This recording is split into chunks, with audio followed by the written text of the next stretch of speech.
अच्छा, रेडिएशन कितने टाइप के हैं? अभी जैसे आपने बोला कि पहले वाली चीज़ें तो नहीं रही हैं, अब नई चीज़ें हैं जो कि शायद पेनलेस भी होंगी, थोड़ा सा जानना चाहूँगी मैं उसके बारे में।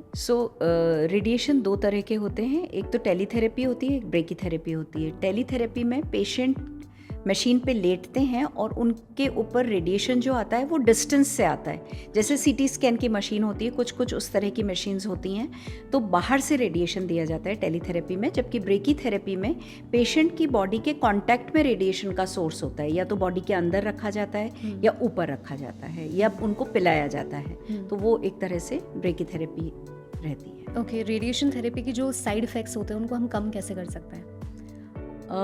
बेटर प्लानिंग, जो कि बेटर मशीन्स से पॉसिबल है, फोकस्ड तरीके से ट्रीटमेंट देना और पेशेंट को बहुत अच्छे से काउंसल करना कि उनको ड्यूरिंग रेडिएशन क्या क्या उनके लिए डूज एंड डोंट्स हैं, किन चीज़ों का ध्यान रखना है, कौन सी चीज़ें अवॉइड करनी है।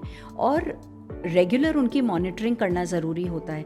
अगर पेशेंट वेट लूज़ कर रहा है तो वापस प्लान करना पड़ता है, उनको डाइट के लिए काउंसल करना पड़ता है।